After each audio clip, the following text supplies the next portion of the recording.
দীর্ঘ 1 বছর অপেক্ষা করতে হয়েছে আমাদের এই তফসিলের জন্য। আমরা অনেক আগেই চেয়েছিলাম, তবে আমরা আশাবাদী যে যেই তারিখ ঘোষণা করা হয়েছে সেই তারিখের ভেতরেই নির্বাচন অনুষ্ঠিত করা সম্ভব হবে এবং অন্যান্য প্রক্রিয়াগুলো সম্পন্ন হবে।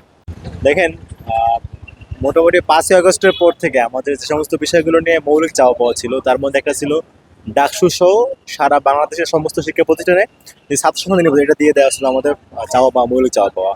তো সেই জায়গা থেকে বহু জল্পনা কল্পনা, বহু আন্দোলন সংগ্রামের পরে আজকে ডাকসুর তফসিল ঘোষণা হয়েছে। এই পর্যন্ত আসাতে আমরা প্রশাসনের কাছে একটা সন্তুষ্ট, একই সাথে আবার একটু বিরক্ত, কারণ তারা অনেক সময় নিয়েছে, অনেকবার টাইম দিয়ে আবার পিছিয়ে দিয়েছে। এটা না করে আরো দ্রুত নেওয়া দরকার ছিল। আর একটা বিষয় আজকে তফসিল ঘোষণা হয়েছে, এরপরও ডাকসুর ভোট গ্রহণ বা ফলাফলতে আরো সময় আছে। এর মধ্যে আমি মনে করি ছাত্র, শিক্ষক সহ সংশ্লিষ্ট সকলকে আরো সতর্ক থাকা দরকার, কারণ আমরা জানি যে ক্যাম্পাসে অনেকেই চায় না ডাকসু হোক।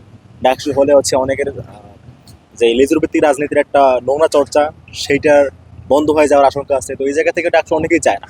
যেই চ্যালেঞ্জগুলো ছিল সেই চ্যালেঞ্জগুলো আগের চেয়ে অনেক বেশি নমনীয় হয়েছে এবং ডাকসু নির্বাচনের জন্য যে ধরনের পরিবেশ দরকার আমরা দেখতে পাচ্ছি যে সেই ধরনের পরিবেশ অনেকটাই ক্যাম্পাসে এসেছে। ডাকসু নির্বাচন একটি শুধুমাত্র ক্যাম্পাসের বিষয় না, যেহেতু ঢাকা বিশ্ববিদ্যালয় কেন্দ্রিক জাতীয় রাজনীতির যে বিষয়গুলো সেগুলো আবর্তিত হয়। তবে আমরা বিশ্বাস করি যে সুষ্ঠু গণতান্ত্রিক যে চর্চা, সেটার স্বার্থে কোনো রাজনৈতিক দলই ডাকসু নির্বাচনের যে প্রক্রিয়া সেটার ক্ষেত্রে কোনো হস্তক্ষেপ করবেন না এবং আমরা আশা করতে চাই যে তারা এই প্রসেসটাকে বরং যেই পজিটিভ যে ডেভেলপমেন্ট সেটার দিকে নিয়ে যেতে দিবেন। এবং একই সাথে আমরা এটাও বলতে চাই যে যদি এ ধরনের হস্তক্ষেপ করার চেষ্টা করা হয়, জুলাইয়ের আন্দোলনে শিক্ষার্থীরা কি করতে পারে সেটি জাতি দেখেছে। ফলে এ ধরনের কোনো নেতিবাচক হস্তক্ষেপ আশা করি কোনো রাজনৈতিক দলই করবে না। এই ডাকসুকে মানে বাধাগ্রস্ত করার জন্য বিশ্ববিদ্যালয়ে ককটেল পর্যন্ত বিস্ফোরণ করেছে কয়েক ধাপে, এবং ভিতরে বাইরে বিভিন্নভাবে এই পরিস্থিতিটাকে ঘোলা করার জন্য কাজ হয়েছে। সেই প্রতিবন্ধকতা এড়িয়ে আমরা যে তফসিল পর্যন্ত আসতে পেরেছি, এটা মনে করি ঢাকা বিশ্ববিদ্যালয়ের শিক্ষার্থীদের জন্য বড় একটা অর্জন। কারণ অভ্যুত্থান পরবর্তী সময়ে আমাদের যে অভ্যুত্থানের কমিটমেন্ট ছিল যে এই বিশ্ববিদ্যালয়ে গণতান্ত্রিক মূল্যবোধের প্রাতিষ্ঠানিক লোকদান করা এবং বিশ্ববিদ্যালয়ের যে সংকটগুলো রয়েছে এগুলো সমাধান করা। এখনো দেখেন এই বিশ্ববিদ্যালয়ে খাবারের সংকট, আবাসনের সংকট, আপনার লাইব্রেরির সংকট, ট্রান্সপোর্টেশন সংকট। এই বিশ্ববিদ্যালয়টাকে একটা একাডেমিক এক্সেলেন্সের জায়গায় নিয়ে যাওয়া, একাডেমিয়া ইন্ডাস্ট্রিয়াল রিলেশনশিপ তৈরি করা, এই বিশ্ববিদ্যালয়টাকে একটা পলিসি প্রোডাকশন, নলেজ প্রোডাকশনের হাব হিসেবে তৈরি করা, সেটা কিন্তু হয় নাই। এটা কারা করবে? আমাদের তো সেটাই তো কমিটমেন্ট ছিল। এটার জন্য ডাকসুর দরকার ছিল এবং নিয়মিত ডাকসুর দরকার।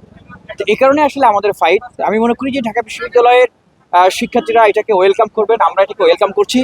ডাকসু নির্বাচনের জন্য নিরাপত্তা বিষয়টা আপেক্ষিক। ধরেন সবসময় একটা অনিরাপত্তার মধ্যেই আমরা আছি।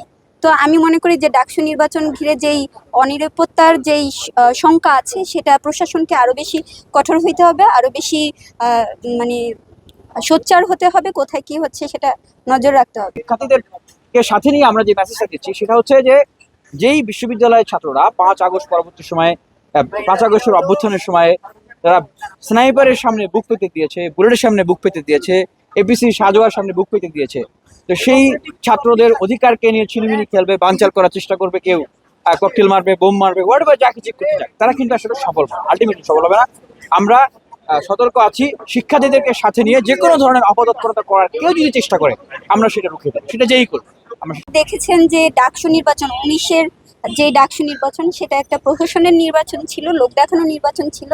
মূলত হলগুলোর ব্যালট বাক্স দখল করা হয়েছে, তার মাধ্যমে মানে সঠিক ছাত্র প্রতিনিধি নির্বাচিত হয় নাই আমার মনে হয়। এবং এই নির্বাচনটা আমার মনে হয় নিরপেক্ষ হবে, কারণ 6টি কেন্দ্র নির্ধারিত হয়েছে, যেটা হলগুলো না, একটা নিরপেক্ষ সেন্ট্রাল ফিল্ড কার্যালয় মাঠ।